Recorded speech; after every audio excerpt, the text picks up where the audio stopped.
Greetings, dear viewer. Thank you so much for joining us on yet another episode of Women Engage.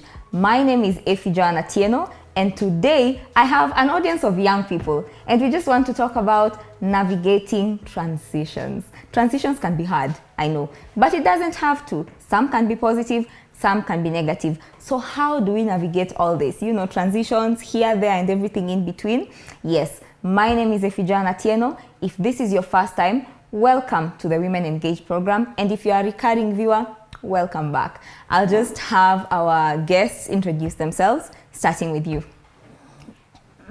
Hello, my name is Noel Ayayo. I'm a medical student and I walk dogs. Okay. And she walks dogs. Yes, Brenda. Oh, hi, dog walker. Hi, my name is Brenda Mbalanya. I am a practicing forensic scientist. Wow, practicing forensic scientist. So thank you so much for introducing yourselves, and we'll just kickstart this conversation. And maybe you can just, for a start, what's the one moment in your life that you remember you made a transition moment in your life? It could be positive, it could be negative, in any aspect of your life, career, relationship, family, one that you'd be comfortable sharing with us. I recently got a new job. That's why I'm currently practicing. And it had come in after years of not practicing in the field that I had been. So, of course, when you've been praying for something for a very long time and you finally get it, you don't know how to handle it. You don't know whether, you don't know if you'll abuse it. You don't know if you'll go well about it. So far, so good. I'm like adjusting well into my new job. I'm loving the things that I am doing. And yeah, above all, I'm just learning to take one day at a time to soak in and realize that this is the moment I've been praying for, and it's actually really happening. Yeah. Oh, that's beautiful. Yes, Daktari. My transition would be the period between Form 4 and university. Ooh. It was a long period of time, and then it's right after you're from high school and everything is being watched. Like you wake up, you know you're supposed to do this and this and this, but then after you're done with Form 4, you don't know what to do with your time. You're just, you wake up, everyone is gone to work, you're alone in the house. Yeah. Wow. Now from what you're saying, there's something that I'm thinking about. You know, that period of transition can be a painful process because it's the period to learn and learn. It's like you had been away from the job you studied for a while. So getting in, it's like you have to learn everything you did in campus afresh, you know. And it's like the moment now you're making that move into campus, you the first thing you're told in campus, leave everything you learned in high school behind. Because so there's a lot of learning and unlearning. So what are some of the important lessons that you learned in the process that you feel have pivoted you into your new era, if it's now moving into university, moving into your new career and all that? Yes. Give yourself time. Oh yeah. Time, because not everyone does everything at the same pace or at the same time. You find after Form 4, maybe you entered university and you were like the topmost student, and then you come and then you meet all these people who are like you or even better than you, and probably during the transition you slowed down, or maybe you're reading and everything else. So you just give yourself time, you catch up. You can't compare yourself to other people. Oh, yes. Maybe to pick up on that, in giving yourself time, I think you should also give yourself grace. For someone like me, I don't like failure. I think you know that. Star student. So, I mean, adjusting to the fact that now you have to learn. When you learn something new, more often than not, you stumble because you don't get everything on the go, on the fast go. So while you're giving yourself time, I also think you should also give yourself grace to understand that, okay, it's a new process, you're learning, and you may not get everything on the go. However, you've started a process, so that alone needs some pat on the back. I think the other thing will be acknowledging the change as it is. Grieving. Maybe, for example, if you've lost a job or you've lost a relationship or you've lost someone, it is good to grieve, like actually don't just wish it away with, the one thing we as Christians are known for is to be optimistic. But even in times of that process, it's okay to acknowledge and even tell God, you know what, I don't like this feeling. I don't like the fact that I've lost a job or I've lost someone. I was accustomed to them for a while. And so once you acknowledge the change, it actually gives you a better preparation of dealing with it. Like the first step is, okay, this is where I am at. And once I am at peace with that, then now it's easier for you to move to the next level. So I think for me, the biggest thing I will actually tell people is acknowledge the change, whether good or bad. If it's a bad thing, it's okay to say it as it is. Don't wish it away. Don't sweep it in the rug under the pretext of, oh, let's praise the Lord even in tough circumstances. You know, it's okay to, I think the previous quarter, the lesson, the psalmist was really trying to emphasize the fact that it's okay to tell God you're feeling as it is. It's okay to feel sad and tell God, you know what, I'm actually sad. I'm actually happy. But even despite all that, I'll still praise you. He didn't just wish it away like, oh, I'll praise you even when I'm being haunted. He actually said, you know what, dear Lord, why have you forsaken me? Dear Lord, you know, like my soul pants for you because right now I need you, but all the same, or I'll praise you or I'll glorify you. So he acknowledged his feeling, but at the same time, he still recognized God's role in his transition process. Wow. Yeah. That is very profound. And there's something about transitions, and one thing I've learned is there's always a lesson to be learned. There's always, and we always say change is constant. If there's one thing that's constant in life, it's change. People evolve. People of transition. And one thing I look at is, for example, a butterfly.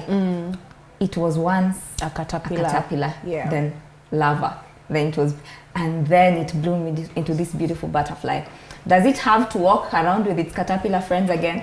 Not really. But if it decides to walk around with caterpillar friends, nothing stops it. So one thing, transitions have a way of refining you. It's like you're being put through a fire and you're being refined. It could be positive, it could be negative, as we have said. So how do we navigate friendships? How do we navigate relationships when we are changing? Do we change the course of our friendships? Do we abandon them and pick it up back later? How do we navigate that? Because I feel like that is one part of transitions, because transition is a very personal thing. I'm the only one who knows what I am feeling, what I am facing. I'm the only one who can acknowledge what is in my mind and in my heart. As my friends, you cannot be in a position to tell or feel it with me. So how then do we navigate my inner thoughts, and how do I align it with my friendships? Do I align it with my relationships with my family and all that? Yes, Fazil. I think you need to, first of all, acknowledge and accept where you are. Whether you are transitioning from grief or from improving from being promoted to a higher ranking in job, you realize friends come for a reason, a season, and there's some who will last at the moment, and some who maybe after you get promoted, you don't align anymore, you don't talk the same language anymore. So you'll have to abandon them, which is, it's okay. It's not like a terrible thing to do that, because you also need to, that way you also get to like evolve as a person. You get to think differently. Yes. Yeah. Okay. I You have experience in this. Tell us, Brenda. Well, I feel like it's easier said than done, to be honest. But what has worked for me is, over time, I have come to identify people who I'm comfortable in sharing milestones, like either positive or negative. So like, case in point, when I got the job, of course, I shared it with my mom. I shared it with my significant other. Then I called my prayer group, which she is part of. They were the next in mind, because we had prayed for this for a while. And for us, it was a testimony of, okay, God has really been faithful. So over time, it's good to identify people who you are comfortable with sharing whatever transitions, because truthfully speaking, we're not mind readers. You know, we can't exactly know what's in your mind. So over time, it's good to cultivate. I know we've made it a cliche as safe spaces, but it is really really important, because at the end of it all, some transitions you cannot handle alone, sadly.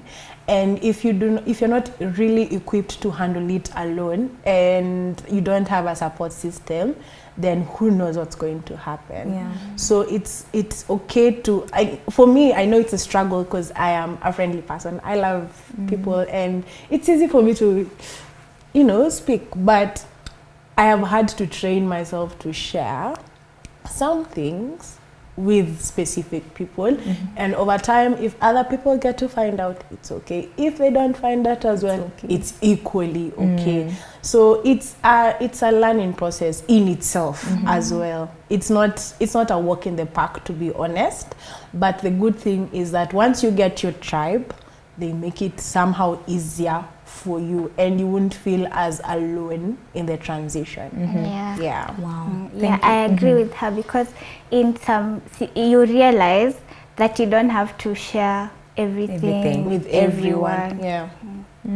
True. And sometimes someone said, I think it was on TikTok or something, the biggest hindrances in our lives is we overshare. Yeah, that's You true. speak everything, sometimes to the wrong audience. You think someone is your friend, but they don't wish the best for you, and you tell them, I got a new job, and They'll be fake smiling, but deep down you don't know what's going on in their head. Yeah. There was just a very interesting conversation about sometimes how you share the changes in your life, or you're getting married, you're in a new relationship, you're in a new job, you're going to school to further your studies, and your friends smile at you, but then they'll stab you in the back, you know, later on. Yeah. But there's something that I'm here and I'm thinking, with change comes a lot of uncertainty. There is a lot of what ifs, and what if it might not? You know, when I think for me, my biggest transition moment was when I resigned from my job without a backup plan sometime last year. I think all of you know about that. And everyone was like, Effie, are you insane? In this economy, unaenda kudu, where are you going? What are you going to do? Where are you going after this? I'm like, I'll just sit home and figure it out. I figured it out eventually, but there was that, what if I don't figure it out? What if this doesn't work? How do I navigate it? So how do you deal? And I think it's such instances that people find their purpose, find their calling, and even find God. So how do you make sure you balance all that out and just shut it all out and deal with the uncertainty that comes with change? Because right now, if you decide you're moving into this and you're doing ABC, you don't know the outcome. You don't know what to expect. How do we deal with that so that the uncertainty itself doesn't cripple us? Because sometimes we fail to start businesses, go back to school, get into those relationships, move into those, because you don't know what might happen. So how do we deal with that? Yes, Flozel. You need to trust yourself. Be your own biggest cheerleader.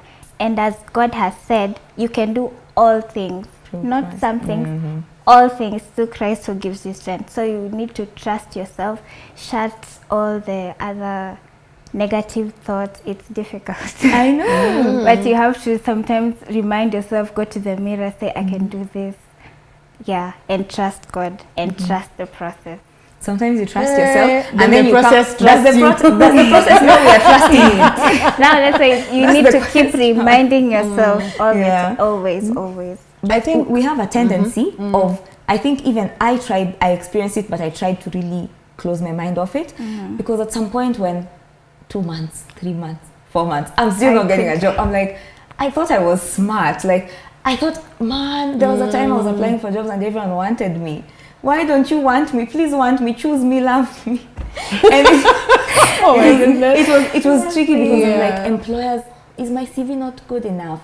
And I started questioning, should I really have left that job? But I reminded myself, yeah, it wasn't all that, so it was a really good idea. How do we close that off? Because it's easier said than done. It's easier said. Yeah. I think for me, what I will say is, sometimes we are our greatest critics, and sometimes you need people to speak into you. You know, like one random person will just text you and tell you, you've got this, apply for this, I believe in you. Okay, you expect it from your inner circle, but sometimes even these random people, when they speak into your life, it sorts of shifts. For me, that's like what really happened. I know I was also in Effie's boat. Like, you ask yourself, man, did I go through 16 years of school not to, you know, like just to end up languishing like this? And you have a lot of crippling thoughts and doubts in your head. But what really sustained me was people checking, people speaking to you, you know, you've got this, you're still smart, you know, maybe it's not God's timing. And of course, at that point, you're like, huh? What do you mean? It's not God's timing. Which clock is he using? But eventually, when I got the job, it now like really dawned on me, like this was not on my own. I could not manage this on my own. It's because people really spoken to me and I rode on their faith. I can tell you for free, there are days I could not even pray. There are days I will just be really angry at God. But the fact that I knew there are some friends who are praying for me, they will even remind me, by the Brie, I'm praying for you.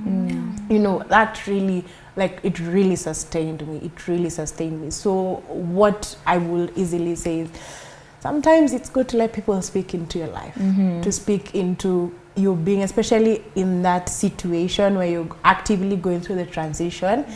It is good to, you know, just drop in an encouraging word, drop in an encouraging text, because you never know. That is a thing they're going to ride on for a long while.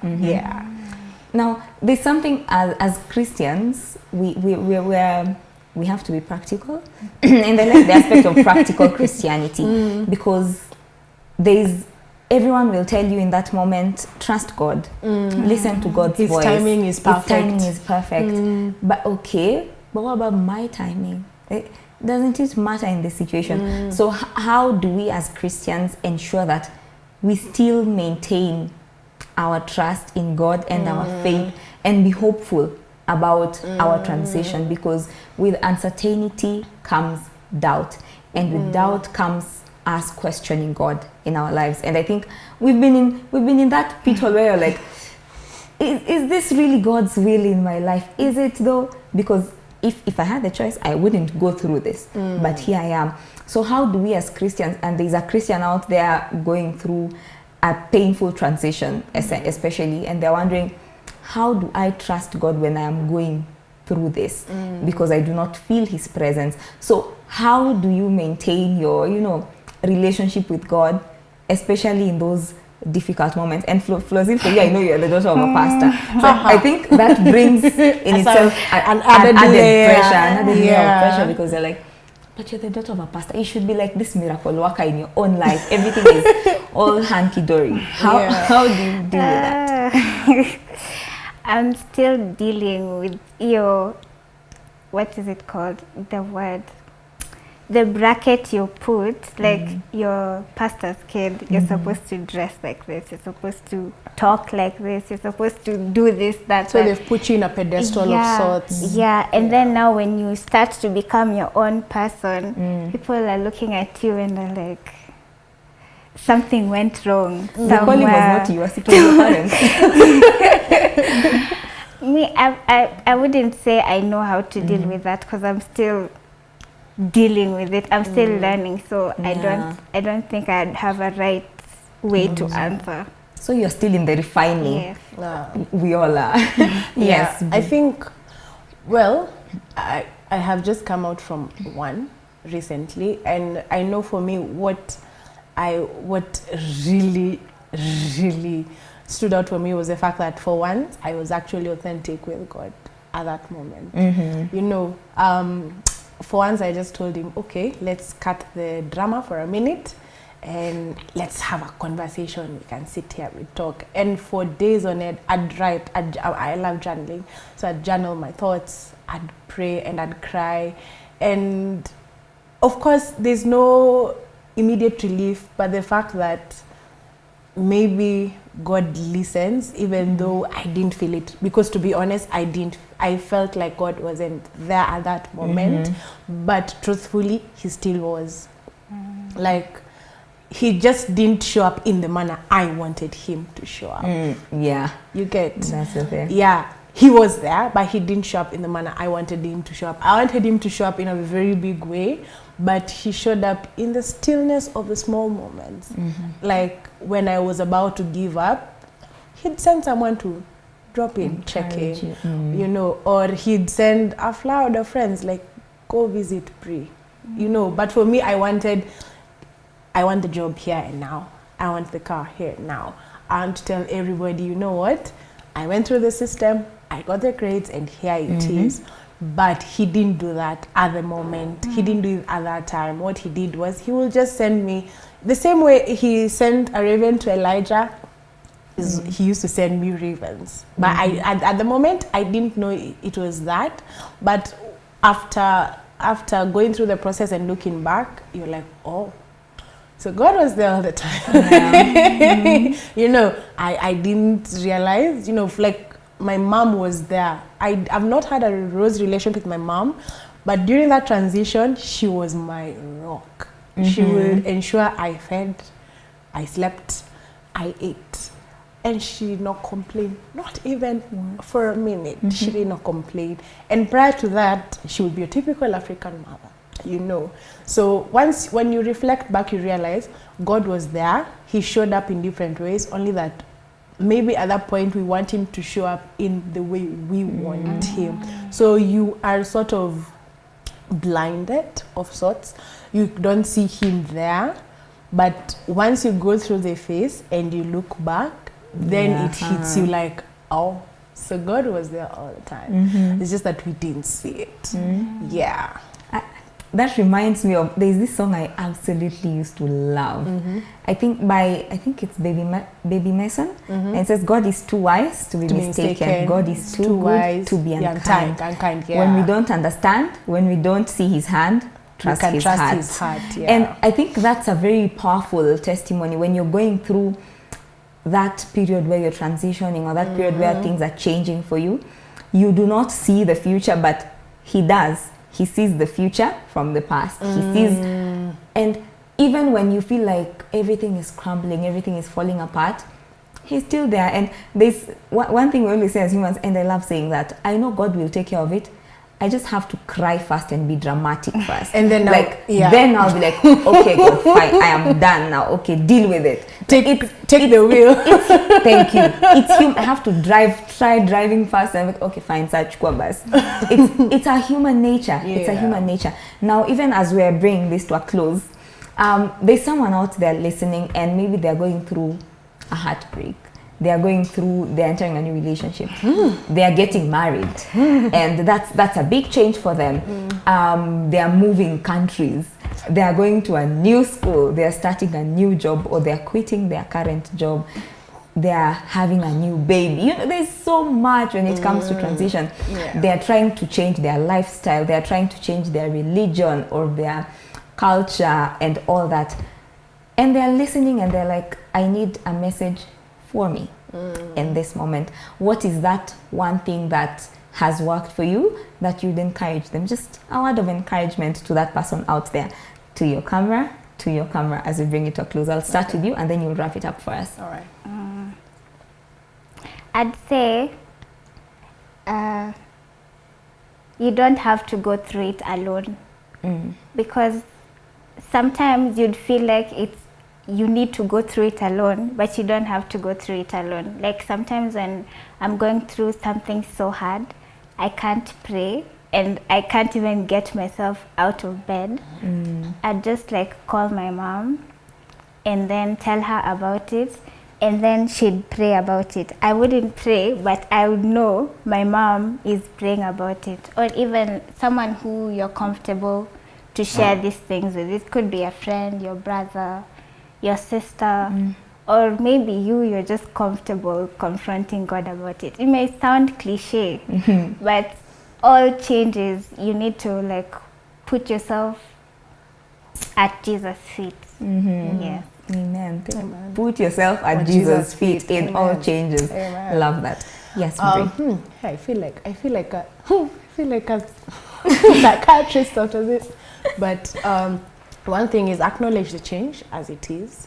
However grim or however beautiful, it's okay to say it as it is. Acknowledge it. 2, talk it out. If you're a writer like me, write it out. If you're very extroverted, call your friends, talk about it, laugh about it, cry about it. 3, also, I think really what is personal for me is fight it up with God. honestly. Fight it like the same way Jacob did. Fight it up Wrestle with with God. it. Like wrestle with God. Wrestle with God. And if it's too much, please seek professional help.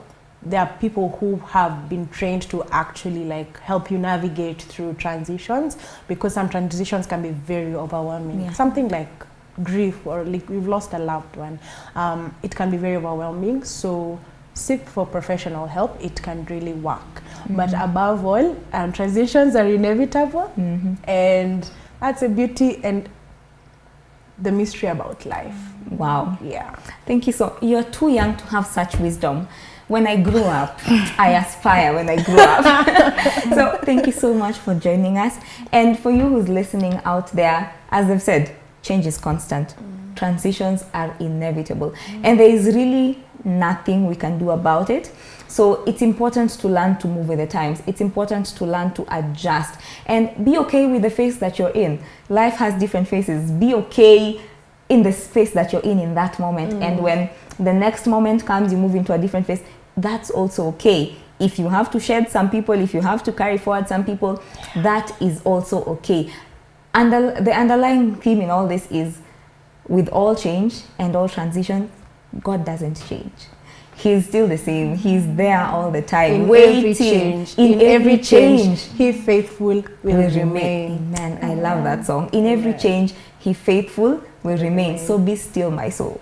Again, be still. That's all I can tell you guys. Thank you so much for joining us. Thank you so much for taking your time and being with us amidst your busy schedules. We do not take that for granted. And for you who's been sitting there and listening to us, thank you. Thank you so much for your support. We do not take it for granted.